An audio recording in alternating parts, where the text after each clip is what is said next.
I've been wearing this watch around. That's the Ultra Watch from Apple. This is Apple Watch Ultra, reimagined with extraordinary new capabilities that expand the ways you can use Apple Watch. People are wondering just how capable it is, whether or not it can act as a replacement entirely for a smartphone. Is the battery big enough? Ultra has the biggest battery of any Apple Watch yet. Is the screen big enough? Is our biggest, brightest display ever in Apple Watch. I'm curious myself. Every detail has been engineered to create the most rugged and capable Apple Watch ever. So I was wondering, what about a day in the life, putting the smartphone away, turning the smartphone off, power off, and using the cellular only on the Apple Watch Ultra. I wanted to see if it could survive just a regular day in my life. Notifications, emails, messages, phone calls, listening to music, all the things this watch can do. Obviously, this is not the way Apple is pitching this device, but with cellular capabilities, that option does become available.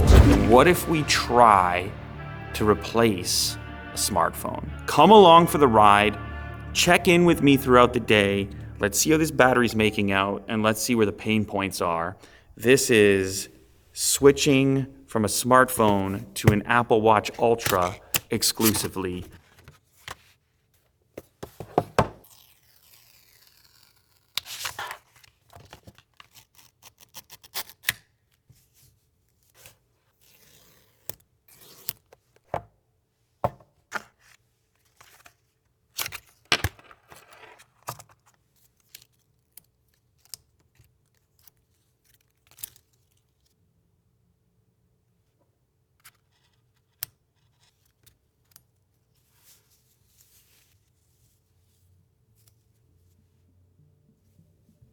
We're kicking it off at 10:49. This has been off the charger for like 20 minutes at this point, still at 100. I have the always on display turned on. That can be one of the bigger battery drains. Notifications from almost every application are gonna be coming through to this as well today. So let's go ahead and turn off the smartphone. By the way, quick shout out. We got all the colors in for the 14 series, 14 Pro and Pro Max for later case. So now I got the coffee color on with the texture.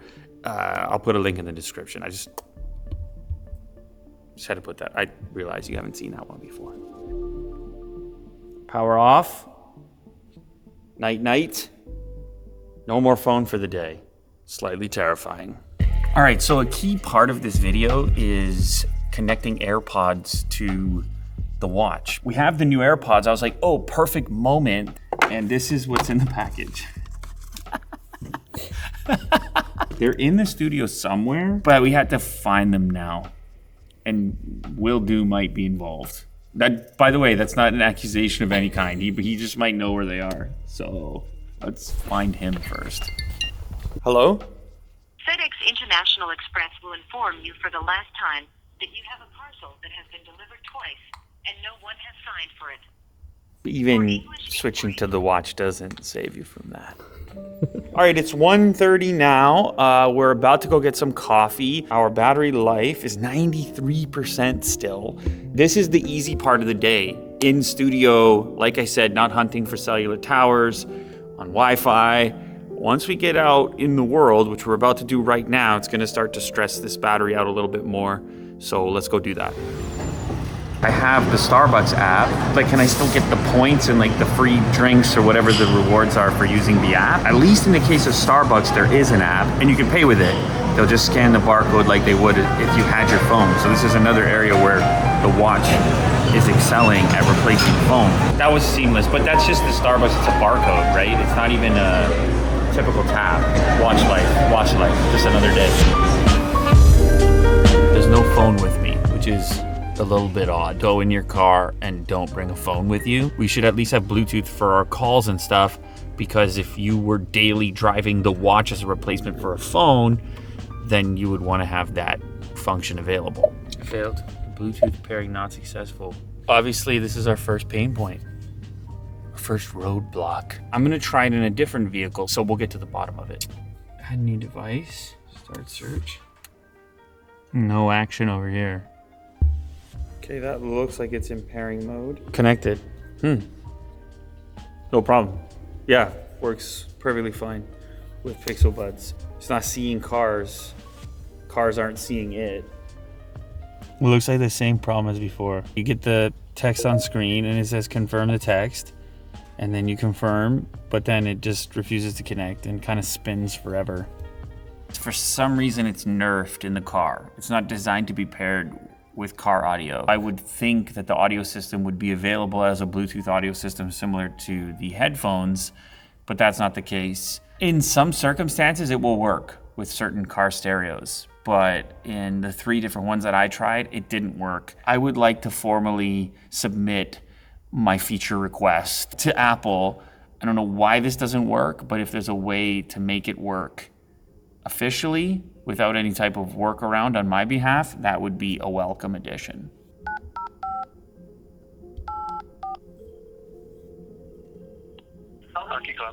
Hey there, I'm just wondering if you guys have any ice available today. The earliest one we have is 4:15. Yeah, that's fine. 4:15 works. Yeah, 4:15 you're in. Perfect, thanks. He doesn't know that I'm on a watch. He thinks I'm on a phone. That's kind of fun. Listen, it's quiet in here. I don't think it's the most challenging environment to have a phone call in. I don't know that we've achieved very much at this point, but we've successfully made a couple of phone calls here. Hello? Hey, what's up? Yeah, how did you know that? How did she tell you? Okay, all right, I'll see you soon. Bye. That's loud and could be annoying, I guess, to people in the vicinity, but it's like doable in a pinch. Obviously, AirPods would be superior here, which I forgot again in the car. Oh, battery update. 227, we're down to 89%. It's slowed down. I feel like the battery consumption has slowed down a little bit. Maybe that phone call knocked down a couple more points, but so far, I'm pretty, kind of happy with it so far.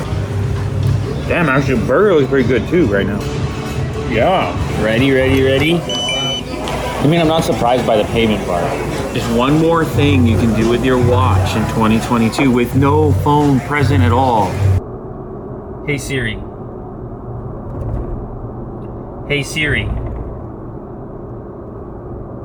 I'm gonna crash. Hey Siri.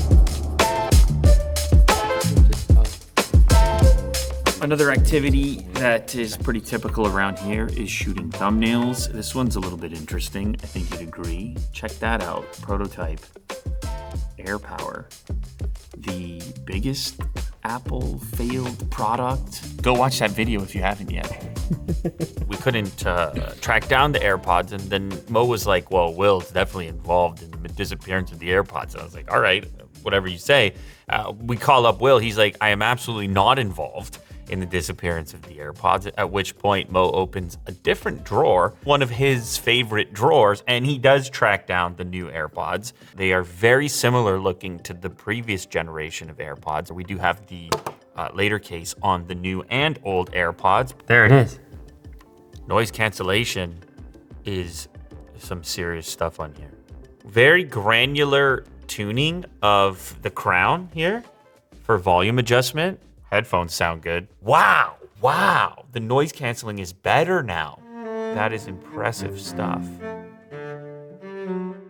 Hockey is also a big part of my life. I'm basically on the ice every day. Typically, I'm not wearing a watch. I'm not trying to track any fitness aspect of being out there. Obviously, today will be different. We'll see what kind of a dent that makes on the overall battery life. 343, 83% battery right now.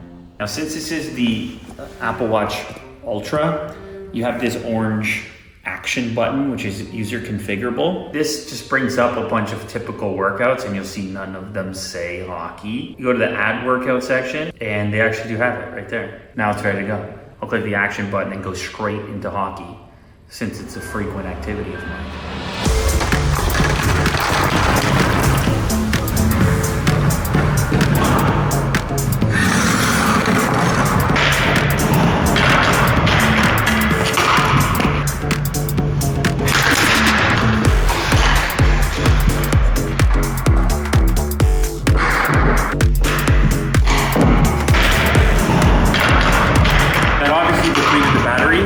A little bit more than what we had been doing. Screen being on, workout activity going on, heart rate tracker fully functional, but still it's 518 right now, and we're at 77%. It's about time to try to find some dinner. This would be a good opportunity to use the navigation. We're gonna get turn by turn on the watch and we'll see what that does to the battery life. This thing's been going all day. I just ate a meal.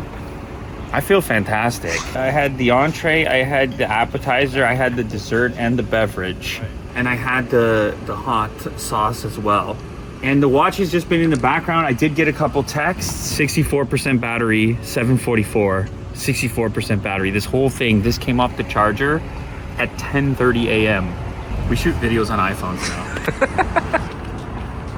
It's just not what I expected the outcome to be. 8:16 now, I'm back at the studio here. Started in the office in the morning, but then sort of we're out and about with the purpose of trying to deplete the battery. However, I've still got 58% battery life. That's another discovery that's been pretty surprising to me, is just how many applications are functional on the watch with the absence of a phone, or at least functional in some version of themselves. Audible is there. Obviously, your podcasts are there. And then even disabling alarms, smart home stuff, lighting. Now it's a whole new appreciation of how capable this ecosystem actually is on the watch. But all of this is dependent on battery life. And that's the area where I haven't had the best experience with smartwatches. Given kind of what I've thrown at it to this point, I'd say this 58% is a success sitting here at 8:20 p.m. We're just gonna continue using it until it actually hits zero. We'll see what happens, and I'll see you in a bit. The watch is still going. It's still kicking. I just paid for this coffee and this bagel. No, I'm down with the sponsorship, it's fine. Yeah, so it looks like you can't get very much data on the watch itself. Not ideal. Pretty much all you're able to see in the watch is the amount of time slept, little line, and then a graph of a previous period of time.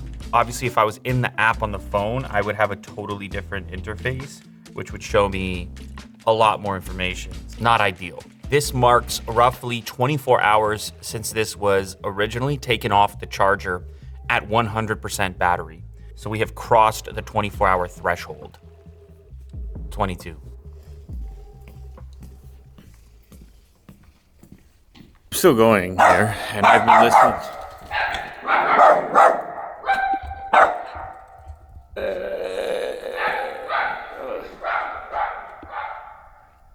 It's 12:22. We're coming dangerously close now to Apple's stated 36 hours of battery life under normal use.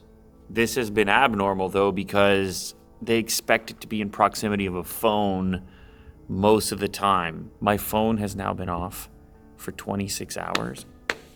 Like, you feel as though you're missing something. You haven't lost connectivity, but you've lost that urge to just randomly consume stuff. 12:25, 13% battery.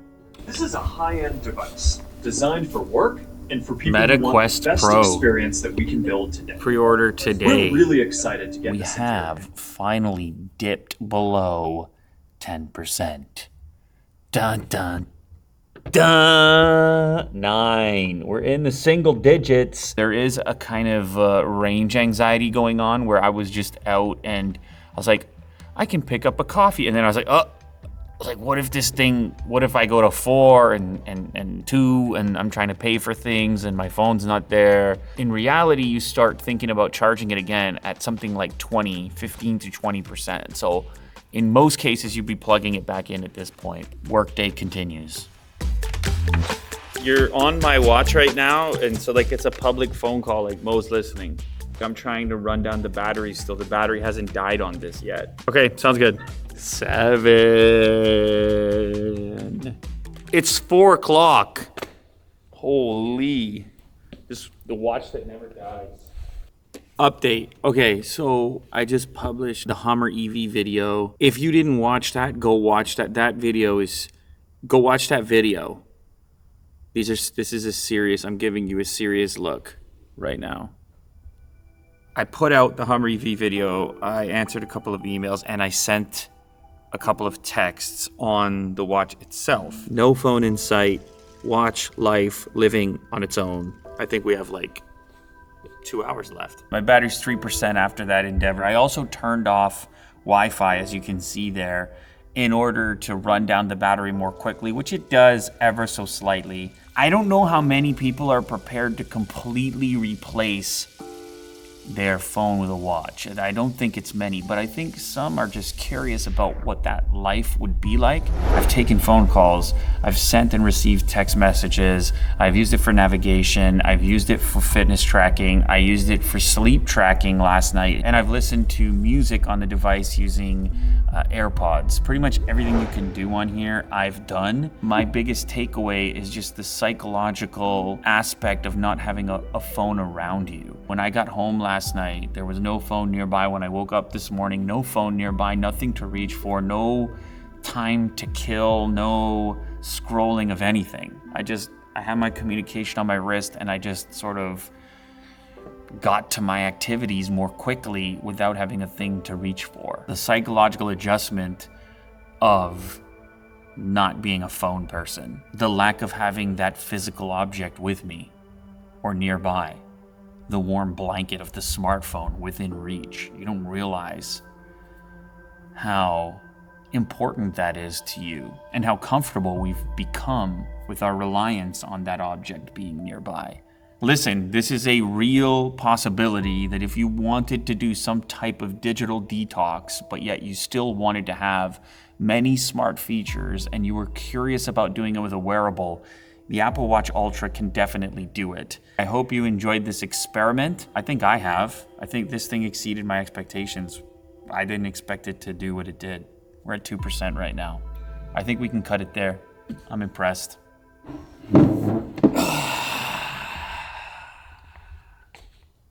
You can stop following me now. Where's my phone?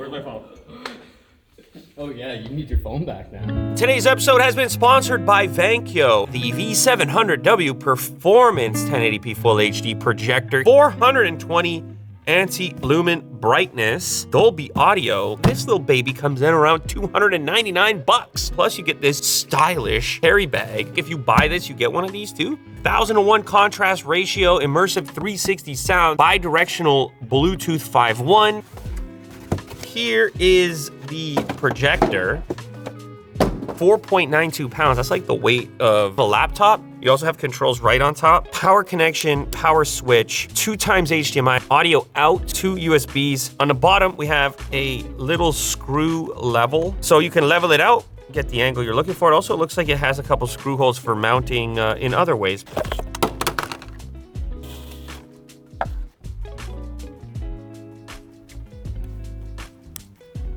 You know what that's for, Mo? For cleaning the lens or dust removal when needed.